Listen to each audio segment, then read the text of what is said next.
Hey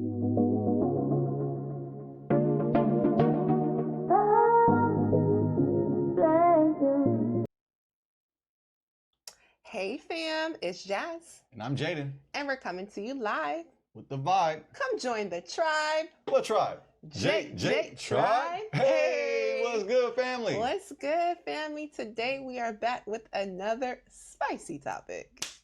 That's right. That's right. But before we get into tonight's topic, let's go ahead on and give the people our disclaimer, babe. If you are a part of the He-Man Woman Hater Club, or the I Don't Need Man Clan, to the left, to the left. Hey. Get your ass out of here. Disrespectfully. And don't come back. Don't even look at us. Also, if you hate accountability, this is just not going to be your show.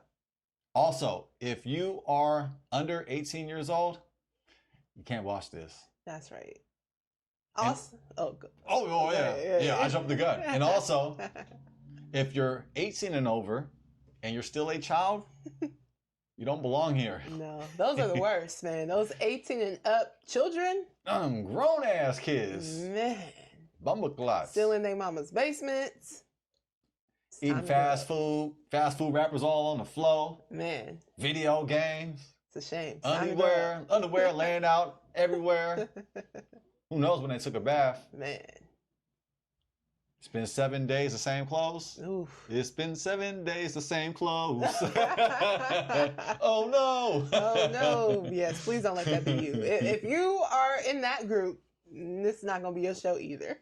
Yes, you are in the wrong place.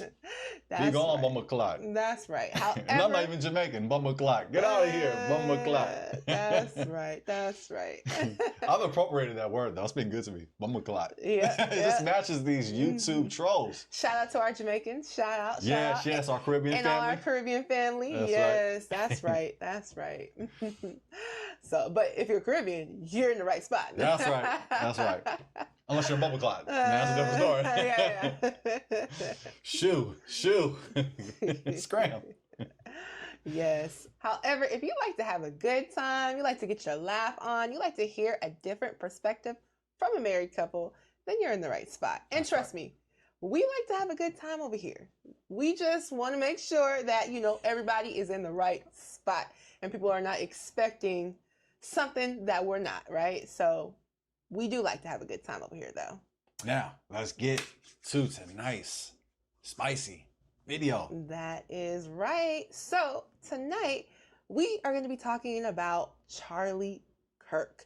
Now, I'm sure you guys have seen all over social media that Charlie Kirk was murdered, but we're going to go ahead on for those of us who might have been living under a rock and has not seen the fact that he did pass away. We're just going to give a brief little, news update on that, and then we're going to dig into some of his perspectives, and of course, we're going to give our perspective. All right, shall we begin? Yes, let's go ahead on. Let's go, fam. On screen, from ABC News. I'm going to go ahead and start from the beginning? Yes. All right, let's go big screen. Chaos and horror on a college campus. Conservative activist Charlie Kirk gunned down in front of a crowd at Utah Valley University. The state's governor calling it a political assassination. Everyone's just scared.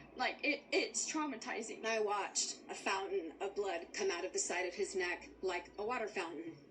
And it was surreal. I saw that he was shot in the neck and that he was squirting blood everywhere. Witnesses describing the horrifying shooting death in broad daylight today of conservative activist Charlie Kirk on a college campus in Utah, the latest act of political violence in America. Tonight, law enforcement still looking for the person responsible. We believe this was a targeted attack towards one individual. I want to be very clear that this is a political assassination. We just need every single person in this country to think of. Family, this is fair use? Yes. Fair use. Fair use.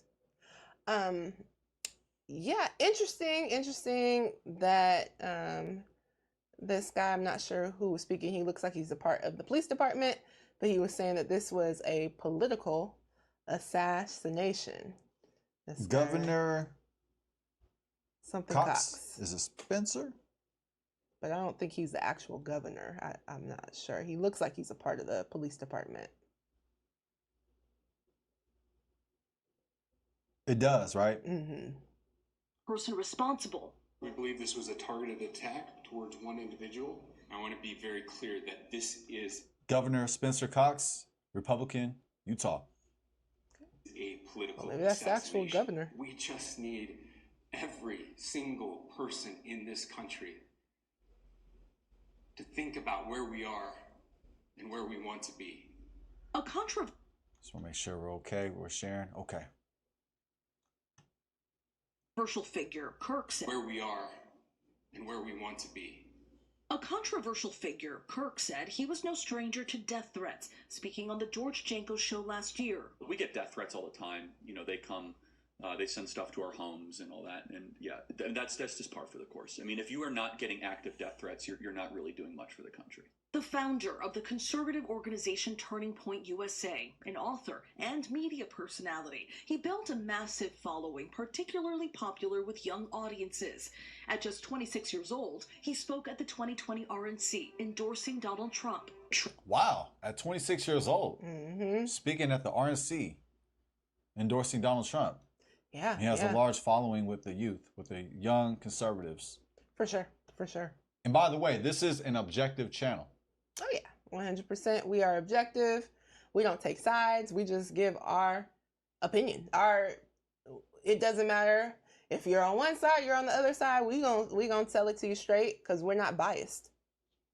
Popular with young audiences. At just 26 years old, he spoke at the 2020 RNC, endorsing Donald Trump. Trump is the bodyguard of Western civilization.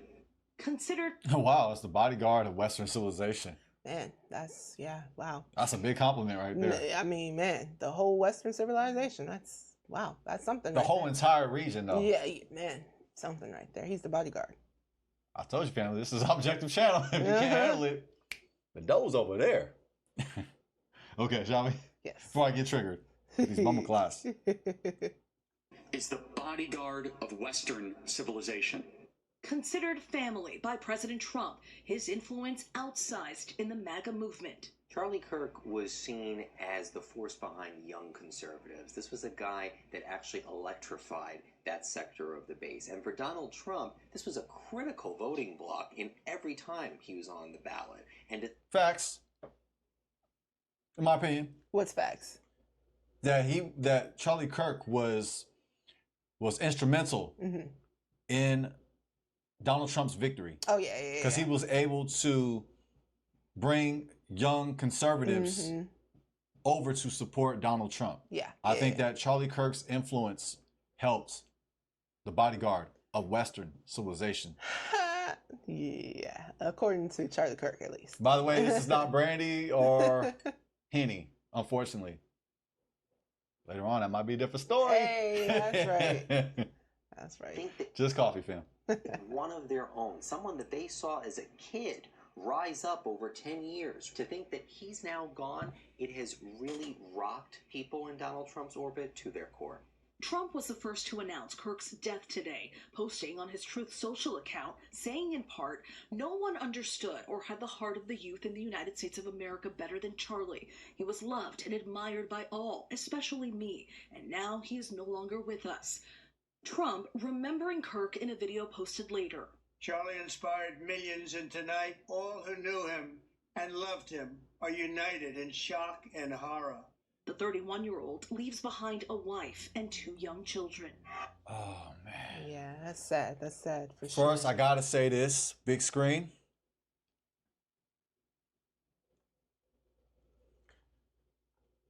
Our condolences to Charlie Kirk's family, to his wife, to his children, 100%. to his entire family, to his friends. We'd like to send our condolences.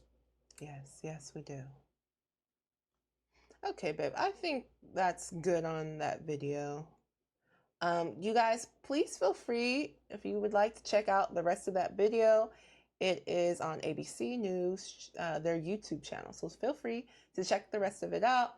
But as we saw in that video, you know, clearly Charlie Kirk made a huge impact when it comes to the Republican Party, and especially the youth in the Republican Party. Clearly, him and Donald Trump had a close relationship. Like my husband said, and which I agree with, Charlie Kirk was very instrumental in getting Trump elected. So yeah, for sure. Let's go ahead on. We're going to go and get into the next video. And here's an update on, the person who murdered Charlie Kirk. Now, I know, some may say he was assassinated, but I mean, was he a political figure? I mean, he didn't hold a political office of any type. He did have an organization, Turning Point organization, but would he still be considered a political figure if he doesn't hold any political office? Because if that's the case, then wouldn't it be like anyone who has a political opinion? Would we all be considered political figures then? I don't know. I'm not sure, but that's a brilliant question. That is an objective question. I told you, family, we keep it a buck. Yeah, I'm just curious about that. He has a political voice. He has a political voice. But to your point, did he have a political position? No, not an official political position. He had his own company, Turning Point, but yeah. So anyway, y'all let us know what you guys think. Absolutely. And you are welcome here, even if you're a conservative or if you are, what's the opposite of conservative? A liberal. Thank you. That's what you're here. You're here to carry me, baby. Thank you. You're here to carry me. Conservatives, liberals, moderates, independents, you're all welcome here. Absolutely. Even black conservatives. That's right. We've done a video on black conservatives. Shout out to you. Shout out. We got nothing but love for you. Okay. We got some opinions for you, though. Okay. But we got love for you. That's right. We got opinions on all sides. So. Yeah, we do. Everybody can get it. That's right. We don't discriminate. No, we don't. All right. So let's go ahead on. We're going to get off into the next video. There was an update in the Charlie Kirk shooting, and let's go ahead on and dig into that right now. Can you start at 6 minutes, babe? Absolutely. Well, this video is only 2 minutes long. 2 minutes and 36 seconds. Okay. So then never mind. Sorry about that, family. Let's just go ahead on and get into the video. So what more do we know about the suspect? Our Justice correspondent Scott McFarlane has been piecing together the life of Tyler Robinson. Tyler Robinson grew up in southwest Utah, about 4 hours from the site of the shooting. The family spent a lot of time in the outdoors, according to a neighbor, where Robinson became comfortable around guns. A stellar student in high school, Robinson earned a full ride to Utah State University, but only stayed a semester. Neighbor Kristen Schwerman said he was smart, quiet, and respectful. This is a total shock because that's not who Tyler was. That's not who Tyler is. And that's what shocks us all, is that if he did this, we think there was something else behind it. In recent years, according to Utah Governor Spencer Cox, Robinson became increasingly politicized, referencing a recent conversation Robinson had with his family. Robinson mentioned Charlie Kirk was coming to UVU. They talked about why they didn't like him and the viewpoints that he had. The family member also stated Kirk was full of hate and spreading hate. A police affidavit reviewed by CBS News says the etchings on the casings from the gun included anti-fascist messages like, "Hey, fascist, catch." Robinson was registered to vote, but unaffiliated with any party, and his status was considered inactive, suggesting he might not have voted in the November election. The governor praised Robinson's family today for intervening and urged people to disconnect from social media. It is not good to consume. Social media is a cancer on our society right now, and I would encourage people to log off, turn off, touch grass, hug a family member, go out and do good in your community. Do you agree with that statement? I think too much of anything is not good for you. So if you find yourself being overly on social media, yeah, you should take a break from it. Now, do I believe that social media was the reason why this young man, shot and killed Charlie Kirk? No, I don't believe it was social media's fault. No, I do not. I do find it interesting, and you guys let us know your guys' opinions. I do find it interesting that okay, let's just be honest. Let's just be honest. Uh-oh. Let's just be honest. Let's just be honest. When you see these sort of shootings from a younger white male, or younger white person just in general, they always have the family members out there. They tell you how good they did in school. They tell you, like, we don't know what happened. We don't know what went wrong. But do we see that when it's Black youth and a Black person kills someone? We don't tend to see that very often. We don't tend to see the backstory and the family and they had good grades and we don't know where they went wrong. That's just an observation. You guys let me know. Am I wrong? Am I off? Let me know. Yes, it does seem that way. Yeah, and I agree with your analysis. We see that as a common trend. Mm-hmm. Yeah, interesting. But family, please feel free to check out the rest of that video. So they found the shooter. And so he is in custody right now. And of course, they're going to be questioning him and, the whole thing. Well, the alleged shooter. It has not been confirmed, but he is the alleged shooter and he is in custody. Yes, they have to go through due process. Mm-hmm. You are innocent until proven guilty. So we will see. We'll find out, family. And we mean this out of love and out of truth.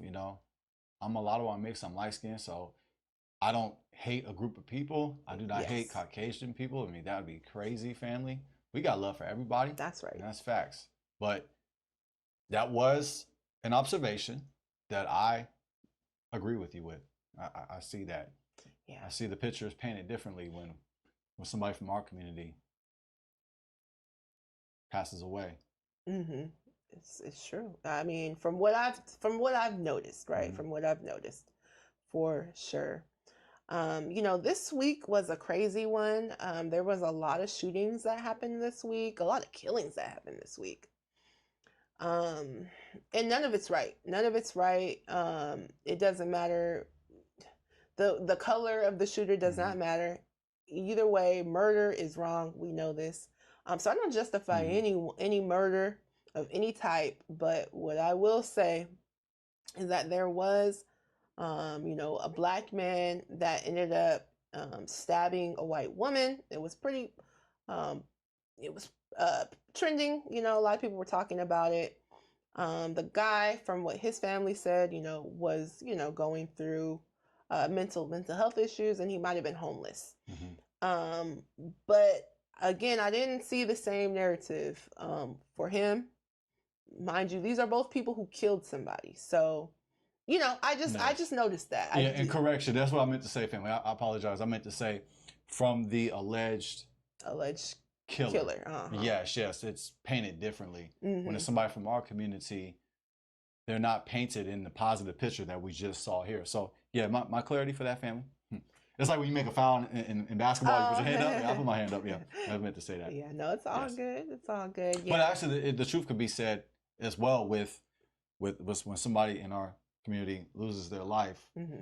you see a negative perspective painted out. We've seen that with Trayvon Martin. Oh yeah. We've seen some claims from Fox News. Mm-hmm. So I guess in a way I am bringing that side of it. That's not what I was really trying to say, but now that I think of it, even like when we lose somebody from our community, mm-hmm. they like to bring out the quote unquote negative aspects of that person. Mm-hmm. George Floyd as well. Mm-hmm. So actually it wasn't an accident, but I meant to say that. Yeah. Mm-hmm. No, that's a great point you brought out, baby. It's mm-hmm. true.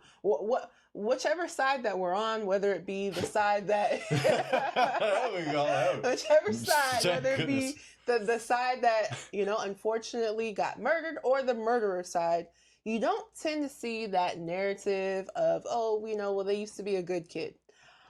So I do find that interesting. Definitely find that interesting. I mean, if they can find a mug shot of us, they tend to use it, right?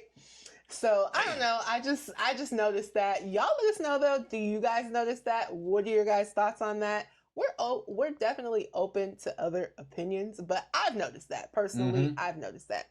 Also, too, Rest in peace to all the families that were affected by, there was a recent school shooting, a couple of school shootings that happened within the past couple of weeks. So my heart goes out to those families. You know, yeah, condolences. Yeah, it's kind of getting a little wild with all these shootings that have recently happened. So yeah, just heart goes out for sure to those families.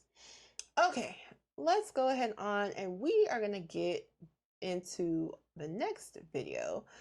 So, for those of us who weren't very familiar with Charlie Kirk, I'll be the first to say, honestly, I didn't know him. Same here. Did not follow his content. Just keeping it a buck with y'all, I didn't know. I didn't. I truly did not know. I had to do a little bit of research on him because I'm like, I don't know who this, I don't know who he is. I don't know much about him. So I did have to get some research. But for those of us who, they're just unfamiliar, we're going to play you guys a few videos to get some of his perspectives. And yeah, let's go ahead on and we'll start with the first one. Awesome. That's pretty big right there. Yeah. So I, white man, have to play for black people. Why?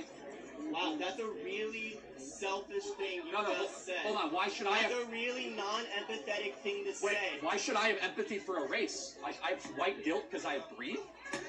Why should the white students here have to work harder to pay for black kids?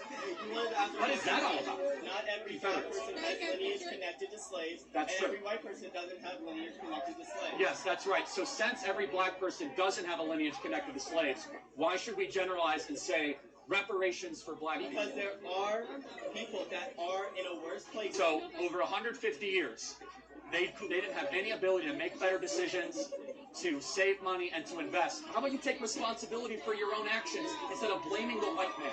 Should black people get reparations? I believe they should. So I, white man, have... So, as we can see, we know his his opinions and views on reparations, and he feels like, hey, I shouldn't have to pay for reparations. In a way, I'm not upset because he's being honest.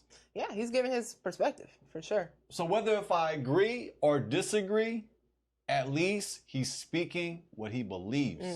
There are a lot of people, not just Caucasian people, but people in general, who hide behind what they really believe. And you see that as a tendency with Caucasian people. They like to hide how they really feel. They would even pander and cater by saying things they really don't believe. We actually see that with the Democratic Party. They say the same talking points to get us to vote. That's facts. And a lot of us go out and vote because our parents told us to vote Democrat. That's facts. But I can't be mad at Charlie Kirk. Rest in peace. I can't be mad at him because he's keeping it a buck. Yeah, no, he's keeping it 100% from his perspective, right? Right. He's giving his opinion from his point of view. He's letting it be known how he feels about it. And I think a lot of times, if we were to actually ask white people as a whole, do you believe that reparations is right, reparations is fair? We'd be surprised at their answers, but that doesn't tend to be a question that many of us ask, if we're just going to be honest. In the black community, we don't tend to ask that question. We don't tend to ask that question from our political figures, whether it be the Democrat side or the Republican side or any side, right? We don't tend to ask that question, but if we did ask that question, I think we'd understand really where things are, right? And the real feelings towards that, right? Because people can tell you anything, right, but the actions is what speaks the loudest. So he had a perspective, we all got perspective. So yeah, so anyway, let's go ahead on. We're gonna get off into another video just to get more perspective. I just want to add some edification. I do not agree with his position. Yeah, no, we don't agree with that. We do not agree. However, I still respect the fact that he was being honest. Mm-hmm. Yeah. Even though I believe he could have put it in a better way, in a righteous way. However, he just spoke exactly how he felt. So in a way, it's like, I respect that, but I don't agree. We hear that all the time from people who, they don't agree, they're not feeling what we do. But they say, "Oh, I respect that." Yeah, I respect that. I respect it. I respect it. That's one of those throwaway statements where basically you're saying, "I'm not feeling that. I don't agree, but do what you do. Yeah. Do what you do, bro. But I ain't feeling it. But I respect it." So even though I don't agree, I totally do not agree. Yeah. Reparations are biblical. By the way, I did a full video breakdown on that. I show facts on facts on facts, and I show scripture that proves that reparations are biblical. Just go ahead and check out my channel, shameless plug. That's right. That's right. Reparations are biblical, and we do believe in reparations 100%. It's a debt. It's a debt that's owed. However, even though I don't agree with him, I'm not going to go out of my way to disrespect him. Yeah, for sure. And he's not here anymore. So, you know, I find it kind of crazy how people, they like to pile on and diss somebody after they're gone. And it's a shame. We got to do better than that, family. It's a shame how that does happen.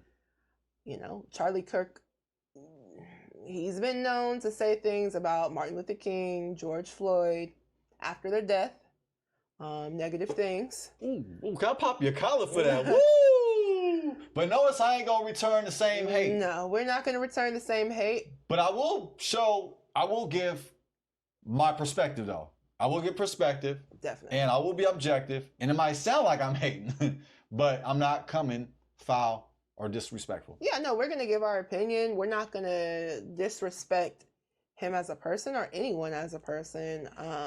But we're going to give our perspectives. We're going to give our opinions, raw and uncut. But yeah, no, Charlie Kirk has been known to say things that were negative about people who died. So that does come up as well, where people are like, well, okay, he didn't, you know, people are like, well, he could talk about these people, George Floyd and Martin Luther King, but we can't talk about him now that he has passed away. You know, which is an interesting question. It's an interesting perspective. I think that you can talk about people. You can give your opinions on people, your perspective, but I don't think you should bash anybody. Totally agree. Yeah. That's right. Because 2 wrongs don't make a what? Right. That's right. Okay, we ready for the next video? Yes, we're ready for the next one. Let's see if we can get it a little bit bigger. Full screen. Ooh, let's get it. Yeah, there we go. Black, 13%, right? What percentage of the murders in America are... Let's go all the way. America's black, 13%, right? What percentage of the murders in America are committed by black people?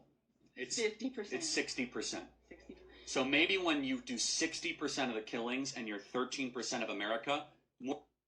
That's incorrect, by the way, but we'll get into that. Oh. It's an incorrect fact, but our incorrect stat. That's something that you'll notice about Charlie Kirk's videos. That he states a lot of stats that are incorrect. So let's continue on. Wow, you fact checking. Indeed I did. Woo! It's 60%. So maybe when you do 60% of the killings and you're 13% of America, more cops should be around your neighborhood. Our different worldviews. You look at cops as if they're there to catch you and get you. We look at cops as they're there to protect and serve and help us. So you have a population that dads are not around, that is very, very murderous per population capita, that is very violent, more likely to be involved in gangs. And we, you know, as conservatives look at that and we say, wait a second, like the problem is within the community. The problem is not the government. The problem is not the culture. The problem is not the history. Instead, really what needs to happen is black leadership, black pastors, and black dads need to go into the black community and say, we're better than this. I disagree. The problem is culture. If you ask me, this is my perspective. See, we keep it in the buck. That's how we do it around here. The number one problem in our community is culture. It's culture. That's right. Because with culture, it will cause everything to fall in line. Everything will fall into place. So if you ask me, the number one problem is culture. I respectfully disagree with Charlie Kirk. Our number one problem is culture. With culture involves knowledge of self. A lot of us do not know who we are. That's A right. lot of us do not know our history before 1619. Yes. A lot of us do not know our language before 1619. A lot of us do not know our diet before 1619. A lot of us don't know how we spent our finances before 1619. Yes. Culture involves health, wealth, and relationships. That's right. Everything will fall in order. Yes. When we return back to our real culture, that's right, which is in the Bible. That's right. That's right. Our real culture is Bible culture. That's right. And to be all the way 100, keep it up. Our culture is Torah culture. That's right. You can find evidence of that throughout the continent. That's right. Before we were Americans, we knew who we were. That's right. And let the people know what Torah culture, what Torah is. The Torah refers to the first 5 books of the Bible. It's one of the terms, if you want to be extremely technical, the Chumash, which refers to the first 5 books, but it refers to not just laws. It's deeper than laws, because the word for Torah in Hebrew means teaching. It's teaching. That's right. It's teaching that is good for us. That's right. And the Torah is not just laws and rules. It's a constitution. It's the way how we govern ourselves. That's right. Because the Torah did not come from us. It came from the Most High. That's right. So I disagree with him. Our number one problem is culture. Yes, I agree with you, baby. That is our number one problem. We would see a lot of the issues that we have in the community, because not everything that Charlie Kirk said was incorrect, in my opinion. You know, his views on more fathers needing to be in Black households, yes, I do agree with. Some of his opinions on Black leadership needing to step up, yes, I do agree. However, all that would happen if we return back, like my husband said, to Torah culture, which is the first 5 books in the Bible, where you get the law, statutes, and commandments. If we followed that, everything else will fall in line, as my husband said. Because it's not just beliefs, it's a lifestyle. Yeah. Like when I say the first 5 books, it's speaking about how you govern yourselves. It's a lifestyle. And even though we can't keep everything that's in the Torah because of the times that we live in, we don't have a Levitical priesthood, we don't have a standing temple. So there's things you have to look at it case by case. You got to look at the laws case by case. But what I'm saying though is that Torah will cause Black dads to return to the home. It will cause Black leaders to step up. Mm-hmm. It will cause us to be a true Trinity. What I mean by Trinity, Black father, Black mother, Black child. That's right. That's the Trinity that I rock with. Me too. I Me love too. family. And look, we're not being religious on y'all, but we're just saying there is a lot of gems within Torah culture. We overlook it because we think, oh, it's done away, and don't you have to follow it and all that. But honestly, there is so much value because it was our way of life. That's right. Before we were here in America, you look back into the continent throughout West Africa, Central Africa, South Africa, East Africa, North Africa, you will find our ancestors keeping the Torah. There is so much history on that. It is well documented. It just hasn't been taught by Pastor Pochop. It has not been taught by Mrs. Becky in the school system. It has not been taught by Mr. Caucasian man in the school system, or even the Black man in the school system. Hey, we need a job around here, right? We gotta play ball, right? Yeah. Especially with DEI cutbacks. Man. You gotta play the part. You gotta get in line. Yeah. Well, a lot of people don't know, right? They don't take time out to even do the research, right? Your pastor said something, and mind you, okay, we're going a little deep early today, but hey, we gotta do what we gotta do. But because this is, it's actually a deep topic, right? But mind you, where did a lot of us learn about Christianity? Well, it was through slavery, right? So if you're passing down this ideology, from generation after generation after generation, you start to believe that this is true, and I'm not going to question it, right? Because my grandmother taught my mother, like it's been in the family, right? So I'm not going to question that. But it says in the Bible that we are to search, we are to seek, and we are to question, right? So there's nothing wrong with questioning your beliefs and really looking into it, searching and seeking the Bible. I think if we do that, we would get a lot more information than just listening to, as my husband likes to say, pass the pork chop. I mean, the hot dogs on the back of his neck. Right? And just the few verses. The ballpark Franks on the back of his neck. Man. Back of his neck make you hungry. Man, facts. He's always sweating too. Why is Pastor Ball Chop always sweating? Man, clogged arteries. Oh, man. Let me stop. Hey, return back to Leviticus 11. I'm telling you, put down that poke. I know we grew up on them poke. Grew up on them hog maws, some chitlins. But we gotta let it go. I think you need to even the green, even the bacon and the greens, you can replace that with some turkey. Yeah, the ham hocks, replace pickle pig feet, pig lips. Let's do away with that. Right? Come on now, that wasn't our diet. That was not our diet, and you can find our diet right, like my husband said, in Leviticus. But I think because like we were saying. It's been passed down from generation to generation. We don't question it. Right. We don't think too much about it. We just, okay, that's what my pastor said. That's what my grandma said. It must be true. But family, I encourage us all to search, to seek, as it says in the Bible, and to question, right? And also, too, just want to say, I'm going to land back. I'm not going to piggyback. At least not no more. Yeah, I see poke back in the day. I bet you did too. You probably still eating pork right now. you probably eating pork while watching this. Eating some pork rinds right now. No? Hey, I'm not judging you. I'm not judging you. I got nothing but love for you. We used to as well. My diet was pork rinds and Arizona iced tea, the sweet tea, with the ham and cheese sandwich. That was my lunch, family. You can't make this stuff up. Man. So I'm not speaking over here like I'm holier than now. And pepperoni pizza for dinner. Pepperoni pizza for dinner. With the crystal hot sauce. Well, I'm still doing the crystal rock sauce. Some things will never change. Right, just not the pork pepperoni. Not the pork no more. No, there's other ways to freak it. Pork is easy to replace. Yeah, there's beef pepperoni, right? There's vegan pepperoni. There's vegan pepperoni. Yeah. Yes, but like just I guess to wrap up my point on this, like the Torah, those laws, and also just like throughout the Tanakh as well, the Old Testament, there are so many gems and so much powerful perspectives and laws and statutes and commandments that if we return back to our real culture, which is Torah culture, it will cause a paradigm shift. Ooh, and that's what we need in our community, is a paradigm shift. Amazing. Yes.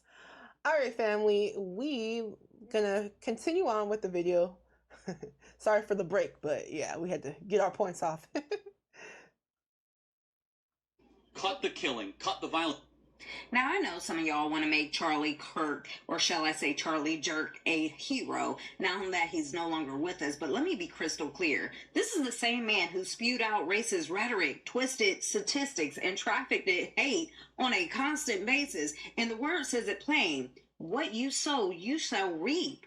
Galatians 6 and 7. But isn't it funny? Charlie always loved addressing wide-eyed college kids who didn't have the historical depth to clap back. But you never saw him go toe-to-toe with someone who actually knows facts, the figures, and the history, the full truth.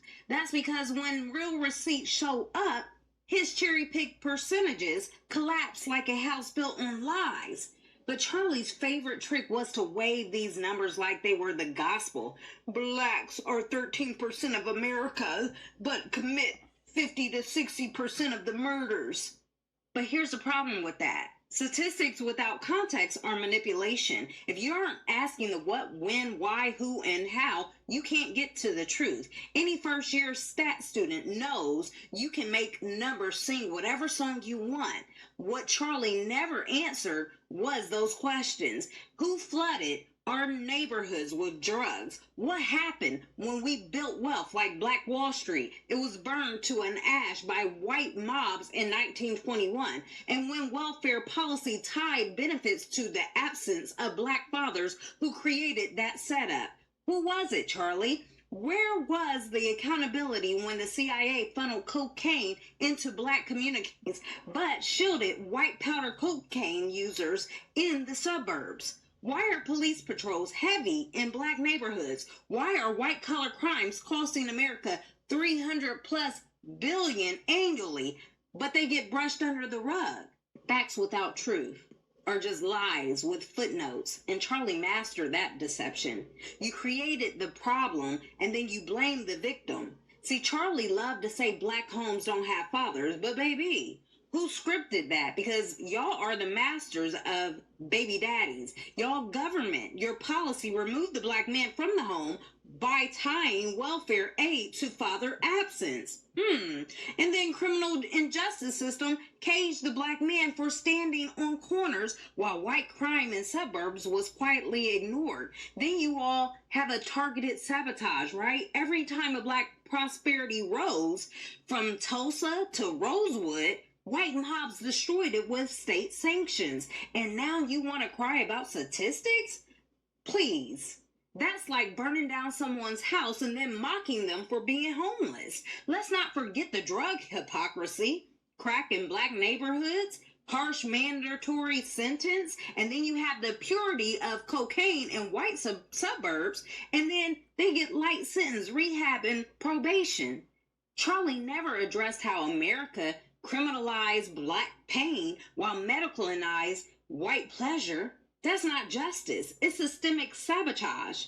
Charlie had the nerve to say, we see cops as protectors. You see them as predators. Of course you do. Policing was born from slave patrols. In white neighborhoods, police are community helpers. In black neighborhoods, they're overseers enforcing oppression. That's not paranoia. That's just historical record. So here's the real question. Who really owns America's history of violence? I want to add some truth from scholars who've studied this subject a little bit deeper than Charlie's sound bites, shall we? Because someone had the nerve to ask the questions, are there trends in black community, crime, and illegitimacy that explains their condition compared to whites?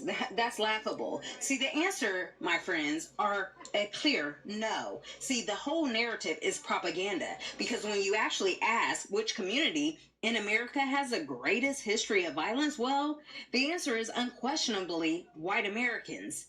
Over 100 massacres between the Civil War and World War II, where white terrorists murdered thousands of black people and stole their land and property.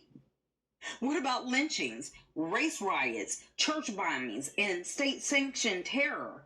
What about colonial genocide, indigenous disposition, and slavery itself? And so when Charlie parroted black illegitimacy, black criminality, he wasn't spitting facts, sir. He was spitting propaganda manufactured by the right with no foundation in truth. See, here's the bigger picture. The America's true murderers. You point at black violent crime, but conveniently you forget white-collar crime, fraud, embezzlement, insider trading costs Americans almost $300 billion plus annually, far more than street crime. And what about these school shooters, serial killers, domestic terrorists, pedophilia, overwhelmingly white? What about colonialism, genocide, slavery, the ultimate gang activity, except you call it manifest destiny?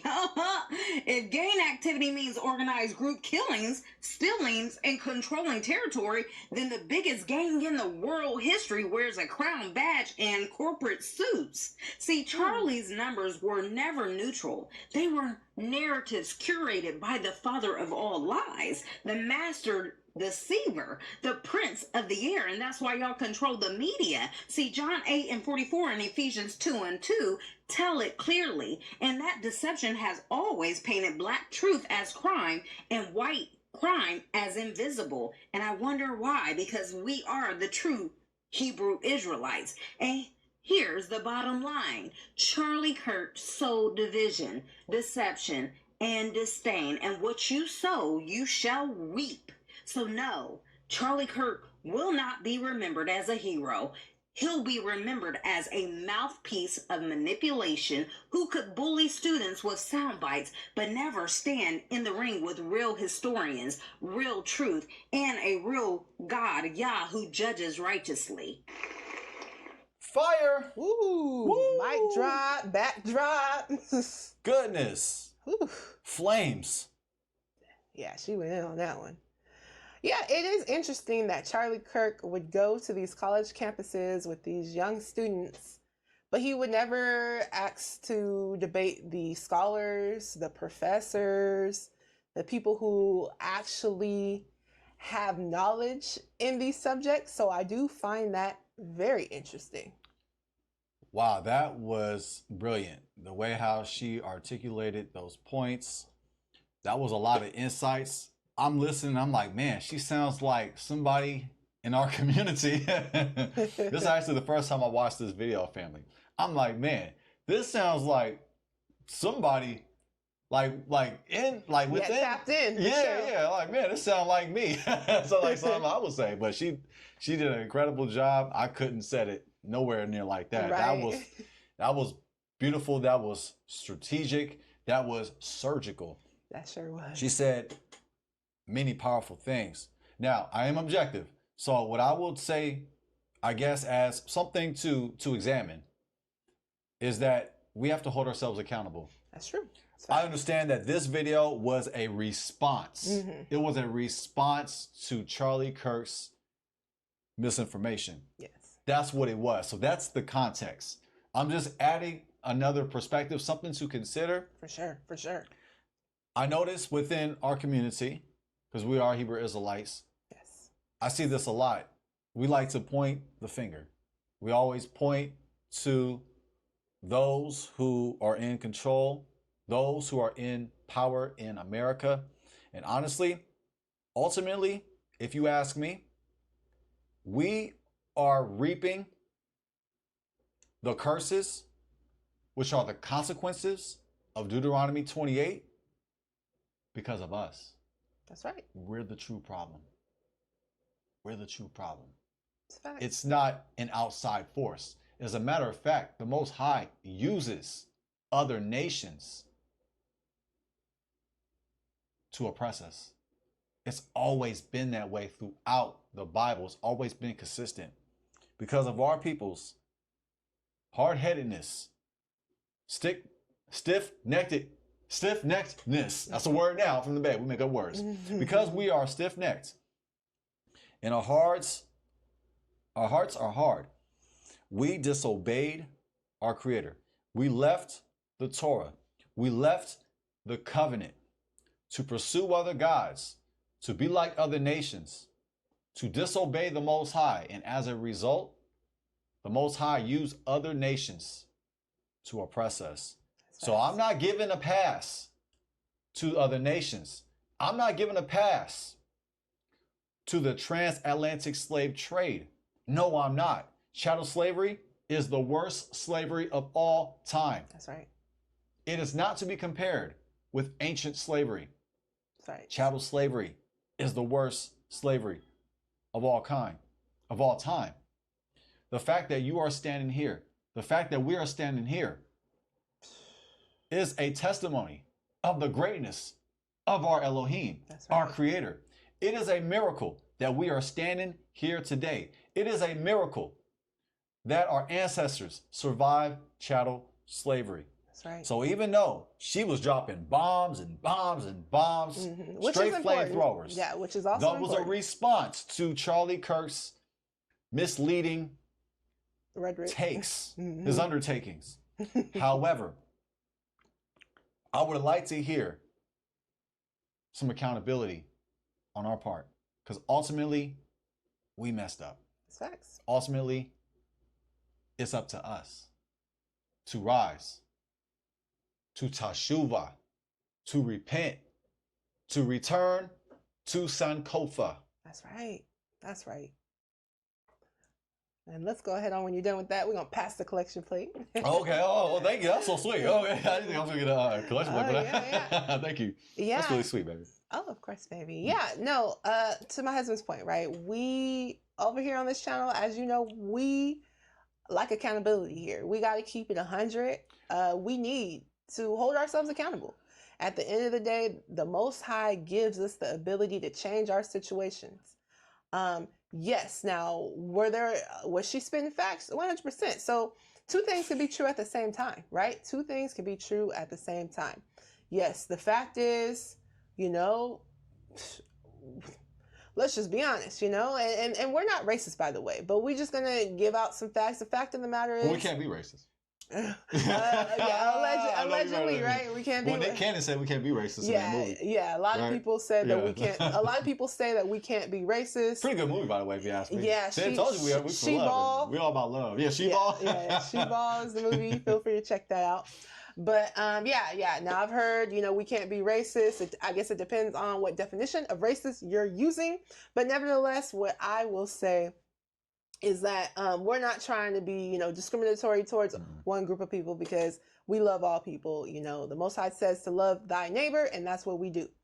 So it doesn't matter if you're white, you are accepted here. No matter who you are, you're accepted here. But we do have to give out the facts. And the fact of the matter is, slavery was terrible, right? A lot of these wars, they're started by who? White people. So if we're just going to be honest about violence, and we're going to be honest about crime, and as the woman in the video said, about how certain crimes are punished less or punished lighter than crimes that happen in the Black community. Now that's all facts, right? That is all facts. Yes, there is targeted discrimination, 100%. Now, with that being true, we also have to hold ourselves accountable, right? Because we can stop all of this. If we return back, as we said earlier, to our culture, everything else will just fall in line, right? Because how can the Most High bless you if you're not doing right? The Most High can't bless you if you're not doing right. The Most High cannot bless you if you're selling drugs to your neighbor. The Most High cannot bless you if you're doing things the exact opposite of what it says to do in the Bible. You're not going to be blessed that way. You are not going to be blessed that way. So that is why we need to return back, so that we can become blessed, right? The Most High has all these blessings for us. But the thing is, we have to turn from our wicked ways and return back, and we just got to be honest. There's things that we do in our community that are wicked, that we need to stop, right? We need to return back. And so we can't just sit around and say, well, it's your fault, it's your fault, it's your fault, without acknowledging the things that we have done. Now, don't get me wrong. I will say that sometimes also you receive punishments, or you receive like some of the sins from your parents and your ancestors before you. So maybe you personally had nothing to do with that, right? For instance, if you were a baby born into slavery, well, that wasn't your fault. Obviously, we know that, right? You're a baby. You can't help that. That was something that you unfortunately had to deal with through the sins of your ancestors. So not necessarily saying that it's every single person's fault or whatever the case may be. But the thing is, we do need to take accountability. We do need to dig into our Bibles, read what it tells us that we need to be doing, start building our families up. This whole culture and narrative that they try to give to us and program us with, we need to return from that. We need to turn away from that. And we need to get back to who we are truly supposed to be. Because if we do, we wouldn't have to worry about nothing or nobody. Salute. You already know what time it is. It's time to fill up this cup. Oh, thank you, baby. With your donations. Donations. Your tithes. Your tithes. Your offerings. That was beautiful. We're just kidding, family. We don't believe in tithes. Yeah, we're just playing. We're just playing. Yeah. But yeah, family. We, like my husband says, like we say, hey, we do believe in accountability. Two things can be true at the same time. Yes, wicked did happen to us. Yes, there is systematic discrimination against us. But yes, we do cause these problems on ourselves.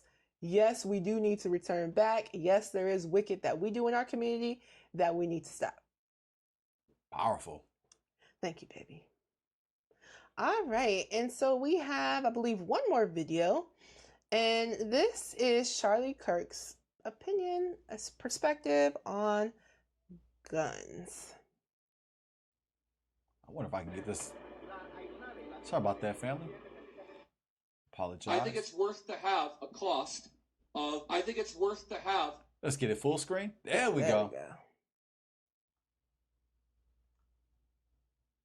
I think it's worth to have a cost of, unfortunately, some gun deaths every single year. so that we can have the Second Amendment to protect our other God-given rights. That is a prudent deal. It is rational. I think it's worth to have a cost of, unfortunately, some gun deaths every single year, so that we can have the Second Amendment to protect our other God-given rights. Let's just play it one more time. Mm-hmm. Dr. Umar Johnson. Yeah, 3 times. That's right. That is a prudent deal. It is rational. I think it's worth to have a cost of, unfortunately, some gun deaths every single year, so that we can have the Second Amendment to protect our other God-given rights.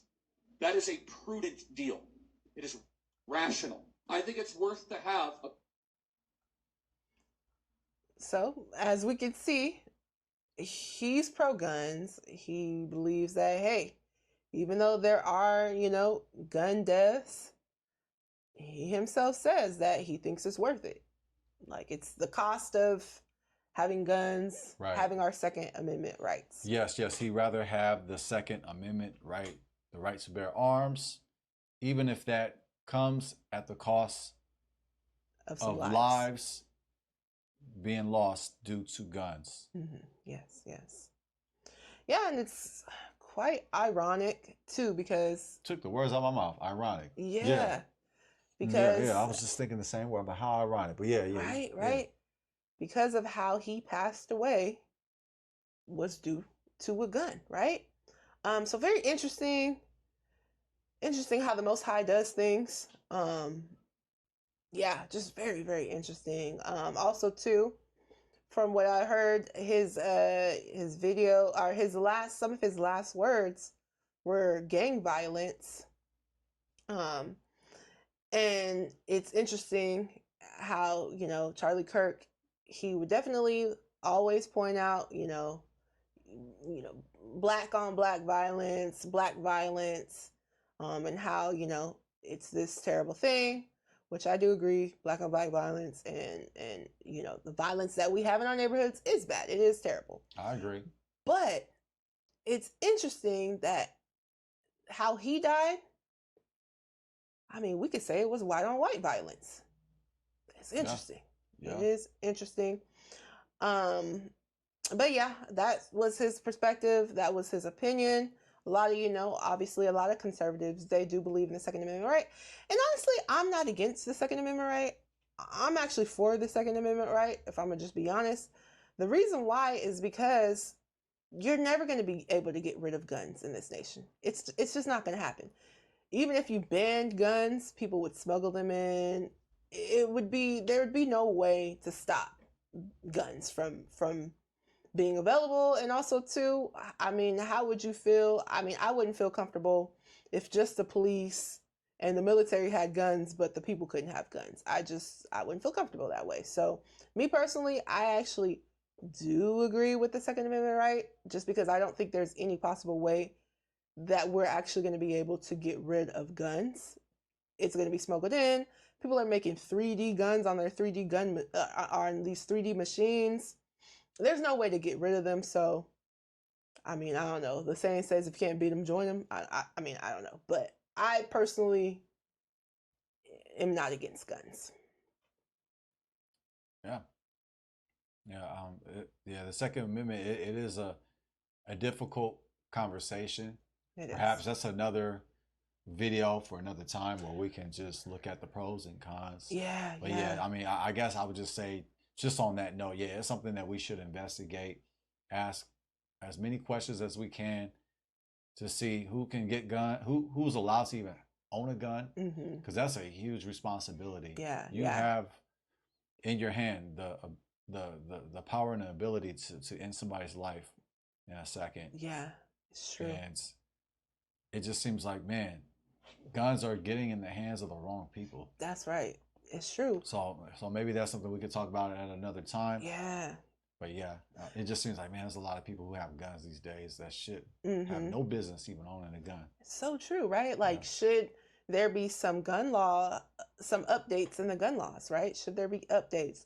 Should there be more things that a person, more tests, more whatever that someone has to go through before they can actually own a gun? So, like you said, hey, we might have to do a video on that one of these days and, like you said, weigh the pros and cons. Yeah.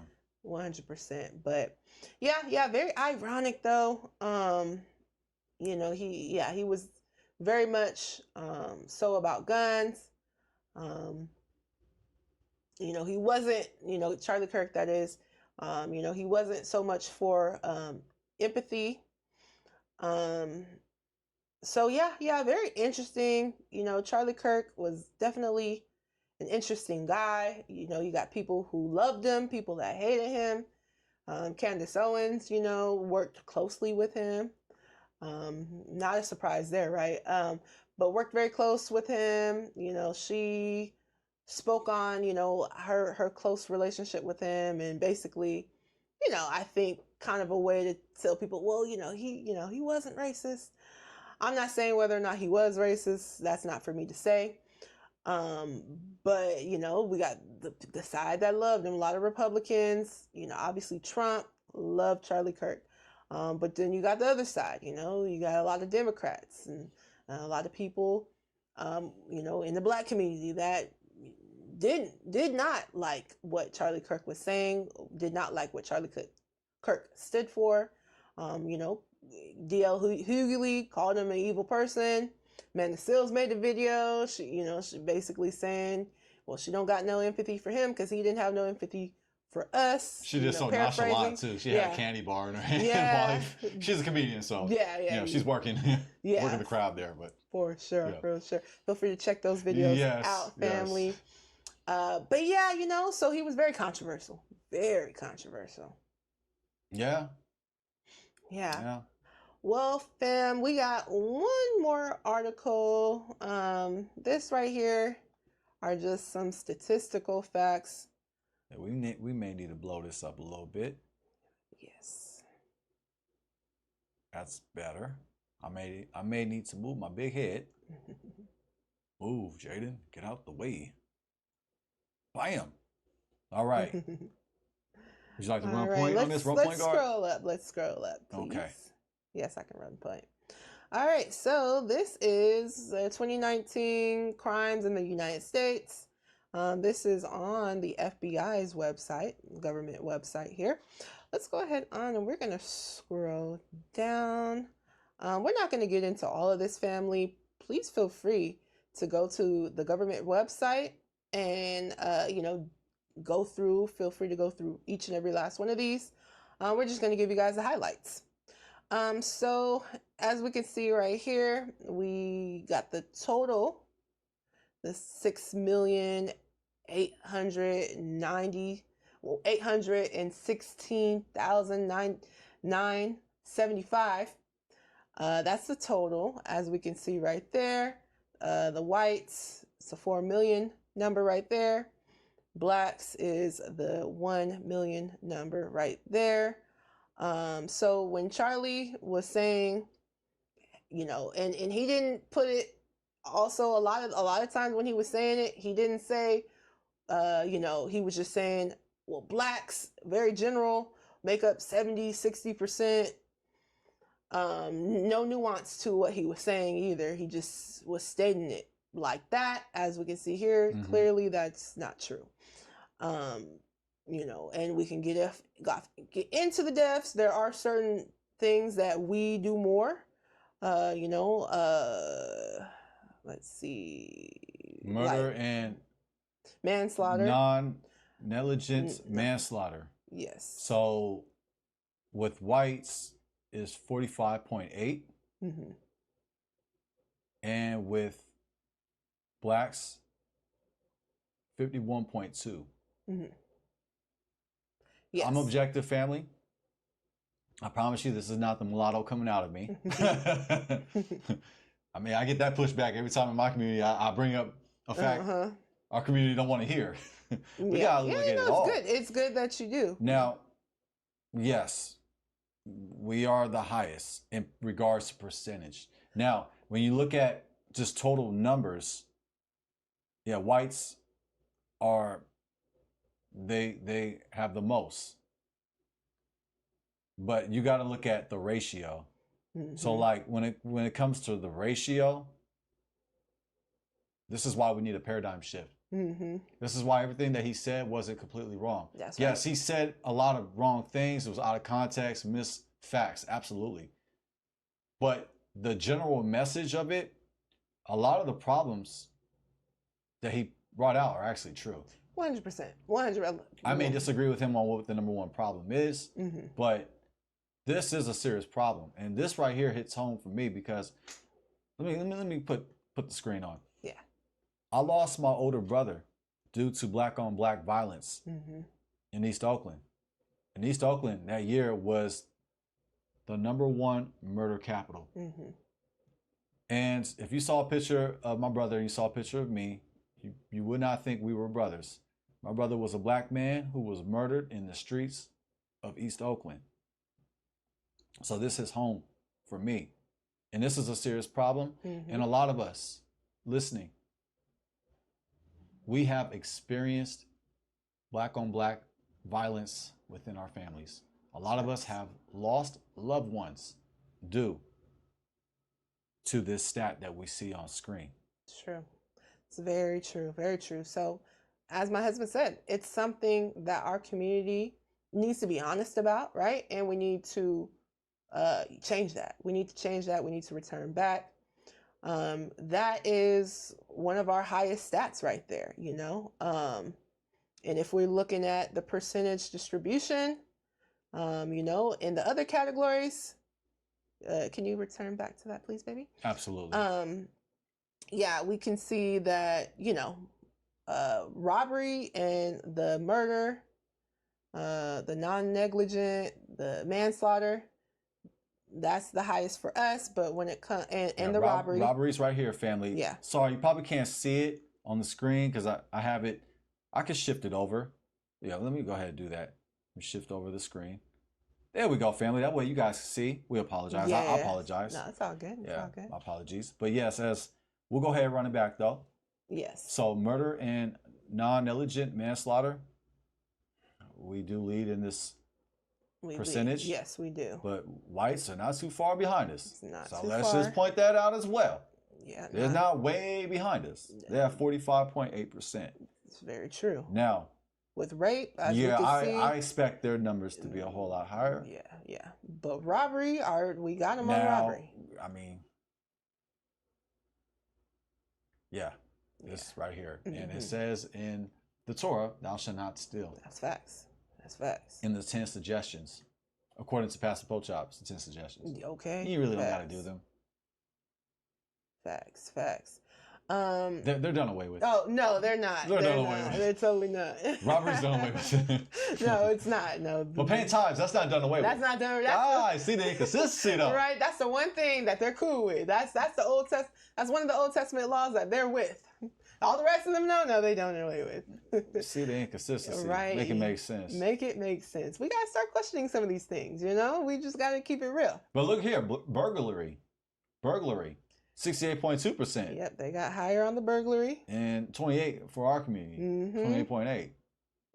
Yeah, So don't believe the hype on everything. Yeah, they beat us in majority of the categories. If we're just gonna be honest, they beat us. Violent crime, they beat us. Property crime, motor vehicle, and so on and so on. Larceny, theft, embezzlement, fraud. You know, and you know, and so on and so forth. They even got us on vandalism.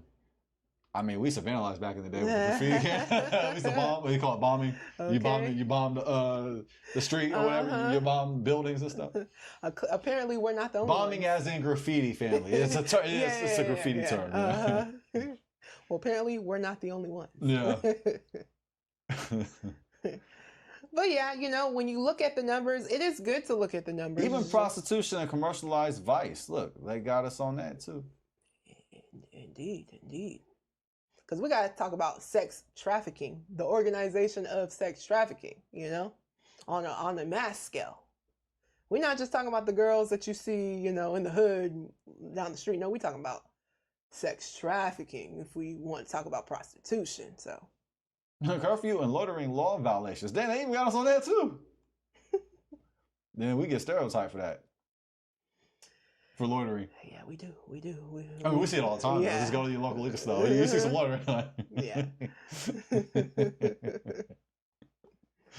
So yeah, family, man. feel free to look through all these numbers and statistics so you can get a real view of, you know, the crime rate, because we know how it is in the Black community. We always get told that, you know, we're so violent, we're this, we're that, and you know, there's some truth. Let's be honest, but there's violence on both sides. Yes. There's crime on both sides. Okay. And from what I'm seeing, the two categories that we got them on is the robbery and the murder. So, as we know, the community, we got to do better. We got to do better. But Charlie Kirk and his generalizations of us having the most crime, it's just not true. Mm-hmm. Yeah, this totally goes against what he was saying. Well, not totally, but like a big percentage of what he was saying. Yeah, it's misinformation. Misinformation, Mm-hmm. yes. Mm-hmm. If you're gonna give the facts, give out the real. But yeah, facts.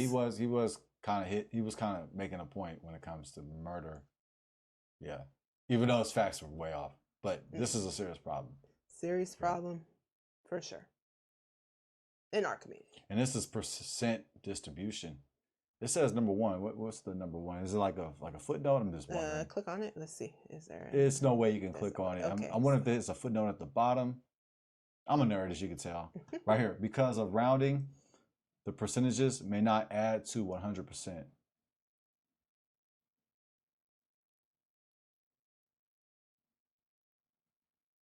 Number two, the ethnicity totals are representative of those agencies that provided ethnicity breakdowns. Not all agencies provide ethnicity data, therefore the race and ethnicity totals will not equal. The rate figures in this table are aggregate totals of the data submitted based on both the legacy and revised uniform crime reporting definitions. Number four, sorry about that, fam. Violent crimes are offenses of murder and non-negligence, manslaughter, RAPE, robbery, and aggravated assault. Property crimes are offenses of burglary, larceny, theft, motor vehicle theft, and arson. And this is arrest under this chart right here is arrest under 18. Mm-hmm. I mean, feel free to check out the rest of the article, family, but we just giving you like a little quick breakdown. Mm-hmm. Yeah, but feel free, family, to look at the rest of this because we can be pretty technical with it. But yeah, arrest under 18. Let's go murder, manslaughter. Okay, we still lead at that. But they're like right there behind us. Mm-hmm. But then robbery, is higher. Mm-hmm. Okay, is there any more? Let's see. And just feel free to check out the rest. Arrest 18 and over. Murder and non-negligence and manslaughter. Okay, so this is it kind of coincides with the first chart, even though this is table 43C. So yeah, 51.3 for our community. Robbery, 50.3. We lead in both categories. And then, blase, blase, blase. And I think that concludes it. So, and this is according to 2019. In 2019, 69.4% of all individuals arrested were white, 26.6% were black or African American, and 4% were of other races. So that's pretty much. Yeah, feel free to check this out, fam. Yeah. Yeah, that concludes this article from FBI. It's the FBI.gov. Yes, indeed. Yes, indeed. Well, babe, I do have some questions for you. Oh, yeah, I love question time. Let's get it. Question time. So, to what extent are public figures like Charlie Kirk responsible for the climate of political hostility that may lead to violence? Is it fair to suggest that his rhetoric contributed to his death? Wow, that is a brilliant question. That's one of those questions. And it's a two-parter, too. It's a two-part. The dreaded two-parter. I'm sorry. Man. Yeah, this is a tough one. This is you're going to see my eyes squint. You're going to hear my gears grind. You're going to smell smoke from my gears thinking. Man, okay. So do you think he contributed to the climate, the A political hostility? Yeah, the climate of political hostility. Yeah, you could say in a way, but I think that goes with the nature of politics. Politics is dirty. It's very polar. It always has been before it's Charlie Kirk. He's just doing what other politicians do, even though technically, is he a politician? I think he has a political voice. He has a political voice. voice. Can you make a case that he's an activist, perhaps? Yeah. Wow, and usually we hear that word activist, it usually is a term used for somebody in our community. Yeah. Fighting for civil rights or standing up against police brutality. So you calling him an activist is kind of feels a little interesting, right? Yeah, to call him an activist, but maybe he's a political activist, perhaps. Yeah, for the Republicans.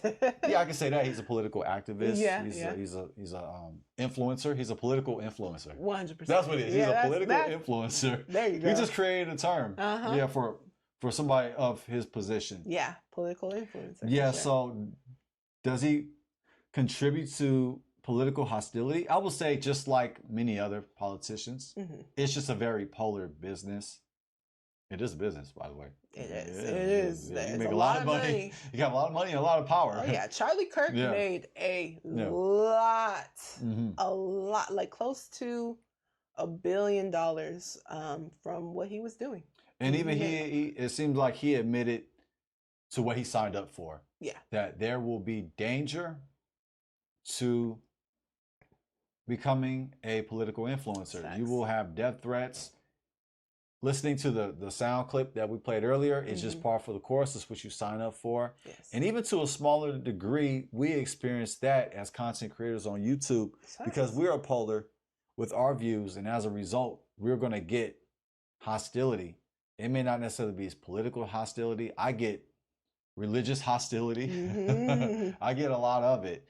Now, I haven't gotten any death threats, but I have been called the N-word with a hard ER by a white Caucasian Christian, conservative, Trump supporting, Charlie Kirk supporting individual. Yeah. So I have experienced religious hostility, but I think it just comes with it.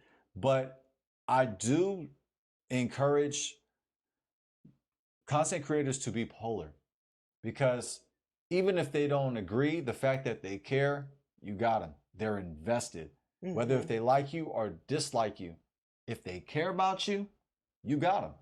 And I think that Charlie Kirk, he did a fantastic job of making people care about him.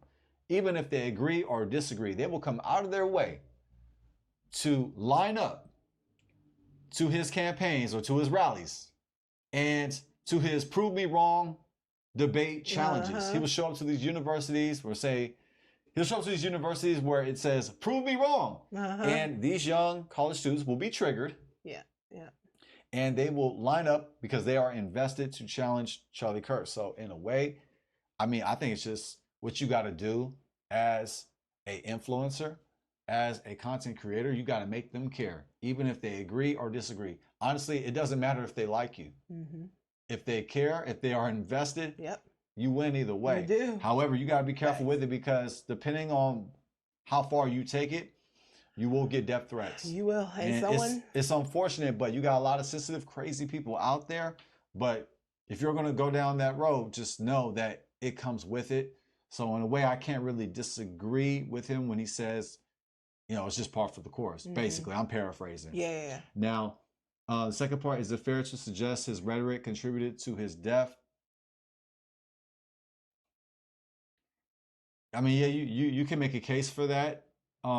I think what contributed to his death was a person that took his talking points the wrong way. They took it personally. They couldn't handle it to the point where they had to go out and commit a violation of one of the 10 commandments, thou shalt not murder. So even though he may have aroused people, upset people, I'm not saying that he contributed to his own. I don't know if I could say he contributed to his own death. I mean, maybe there's some influence into it because somebody got triggered to do it, but ultimately the blame, in my opinion, falls on the person who committed the crime. Thou shalt not murder. And here in America, you do have freedom of speech. However, there's consequences with your words. So we got to consider that as well. Somebody can yell fire, but if there's no fire, expect consequences. Sure. Now, was he yelling fire? Maybe I need to think about that a little bit more. But because he does have freedom, we do have freedom of speech. In a way, you can make a case to say, yeah, he did contribute to his own death, but I'm not giving the murderer a pass yeah. whatsoever. Yeah, for sure. For sure.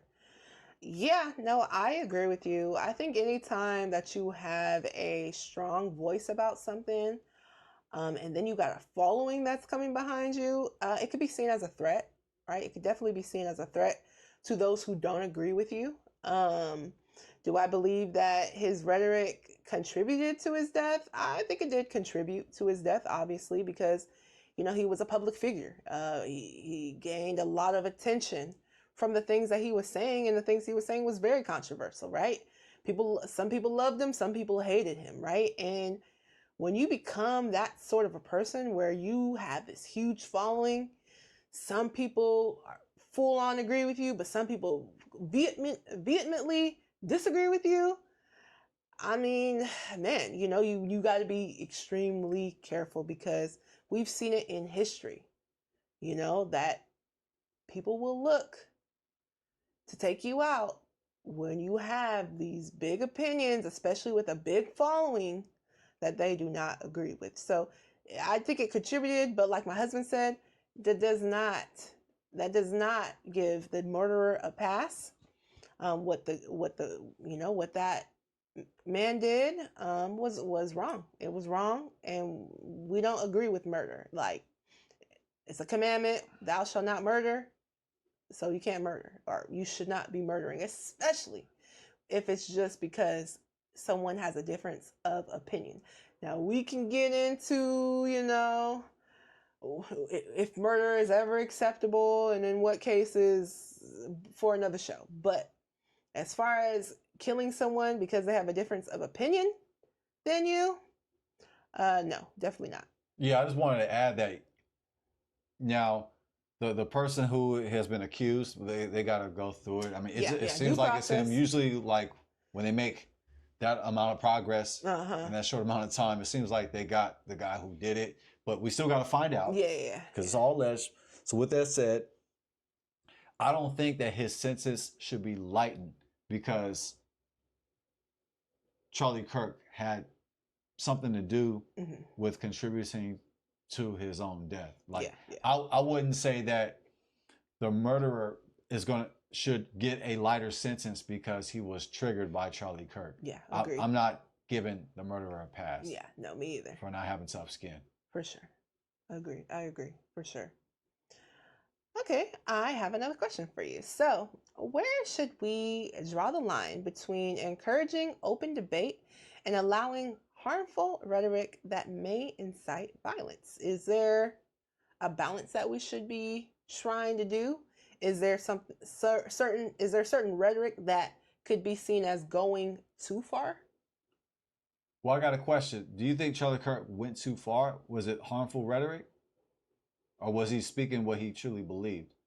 Like the talking points that he was, you know, the same conservative Republican talking points. Like I'm saying, I'm objective. I like to question stuff. It's like I don't just like running with what I've been told to think. I like to question everything. So like, was his commentary truly harmful rhetoric? Or was it stats that he truly believed? Because I hear those same talking points all the time. For sure. He's not the first. He's not the inventor of them. Definitely not. Definitely not. So it can be harmful, right? Now, to what level of harm, that could be debated, right?